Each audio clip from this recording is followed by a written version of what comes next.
All right, this is a pretty cool devotion, and I thought you guys would really enjoy this. In fact, I shared this on the web for the Rangers. And Sam, Yes. embrace the big adventure or misadventure. And this is posted by a guy named Doug Glimmer in 2013. And there's so much information in here. I'm going to read some of it, then I'm going to talk about some of it. It says, in the worship of security, we fling our lives beneath the wheels of routine, and before we know it, our lives are gone. And that was written by Seth Barnes. What is misadventure? Before we can define misadventure, we must first define what adventure is. The dictionary defines adventure as any event or activity involving risk and an uncertain outcome. We can plan an adventure, however, to be true to its definition, we cannot control its outcome. Risk and uncertainty are essential to the essence of adventure. They are inseparable. If we eliminate the uncertainty, we can manipulate the risk. If we eliminate the risk, there is no reward. Misadventure, according to the dictionary, is an unfortunate incident or mishap, or an event which turns out badly. But is there really such a thing as a misadventure? Think about it. In our quest for adventure, do we not accept the possibility of unfortunate incidents? Would not the concept of misadventure be somehow included within the context of risk and unplanned outcomes? Certainly we don't go on with adventure hoping for unfortunate mishaps, but we plan for them and do our best to mitigate them. We take first aid kits, rain gear, river crossing stuff, basic survival gear, hoping we don't need it, but if we have them, just in case. If we could eliminate the risk, we wouldn't need these things, but we would also not have the adventure. Let's consider the Apostle Paul. He was the greatest adventurer of them all in the New Testament. If not the entire Bible, his life is recorded in Scripture, was full of adventure. From the moment he meets the Lord on the road to Damascus, his life becomes one uncertain event after another. He's blinded. He makes his way to Damascus, his vision's restored from being totally blind, and he immediately becomes a target for execution. He was actually lowered through a window, hidden in a basket, and allowed to escape from certain death. From there he doesn't stop, and neither does the adventure, or should I say misadventure. This is how Paul recaps his journey. And this is in the Bible in 2 Corinthians in chapter 11, 24 to 27. And if you listen to Paul and about his stories, every time I hear this, I think, wow. And it says, this is out of the Bible. It says, 5 times I received from the Jews the 40 lashes minus 1. 5 times he was whipped 40 times, 39 times. 3 times I was beaten with rods. Once I was pelted with stones. 3 times I was shipwrecked. I spent a night and a day in the open sea. I've been constantly on the move.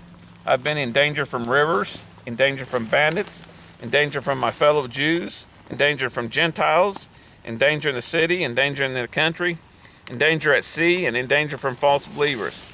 And he said, I've labored and toiled and have often gone without sleep. I've known hunger and thirst and have often gone without food. I've been cold and naked.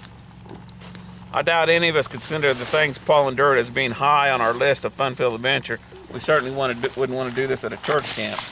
We don't sign up for shipwrecks, beatings, hunger, thirst, or at least not intentionally.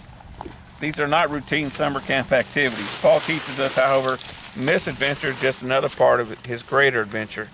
He didn't sign up for misadventure, but he accepted its risk as part of the adventure. And then a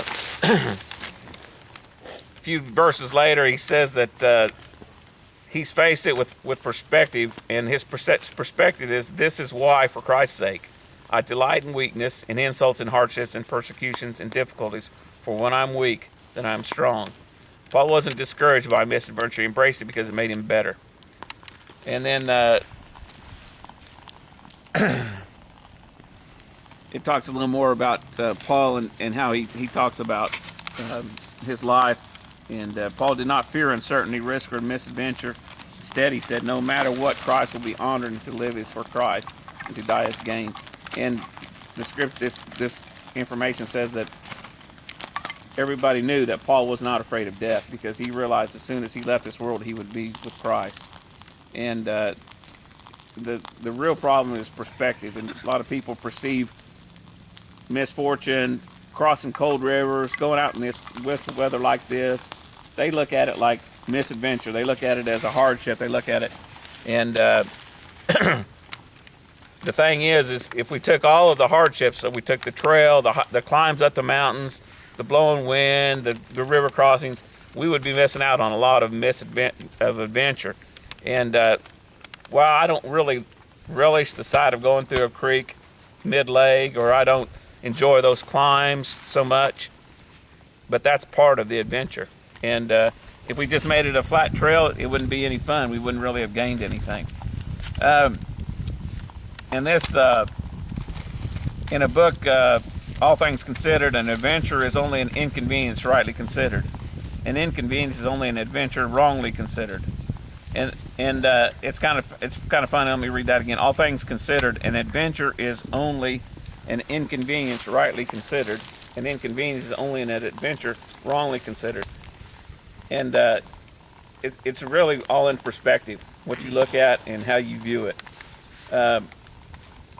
It also goes in here and talks about how we can be, as Christians, we can be looking for the comfort. We can look to make everything easy, and we miss out on the adventure sometimes when we do that. We can get wrapped up in making our lives all secure, and we can make an idol out of it. Making an idol out of, oh no, I don't want to do that. There could be a danger in that. And instead of preserving our life, though, the fear of the unfortunate can keep us from following Christ. It can zap our zeal from life. And this is not really the kind of adventure Christ called us. He didn't call us to go sit in a corner, wrap ourselves with bubble, and never go anywhere. He really calls us to step forward and trust Him for things. And then you guys all know who Helen Keller is. She was born deaf, dumb, and blind. She couldn't speak, she couldn't talk, and she couldn't see. And they just basically wrote her off as not being teachable. And she was teachable, and a lady reached out to her and finally broke through it. And Helen Keller said this: security is mostly superstition. It doesn't exist in nature, nor does it truly in the children of men. Life is either a daring adventure or it's nothing.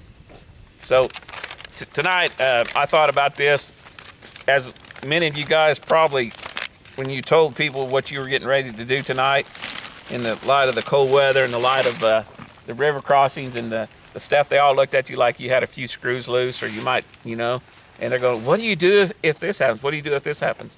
I had guys asking, what do you do if you get lost? Well, you don't get lost. You plan your route, you research it, and you look for it. And if you do get lost, and you have things that you can take care of. But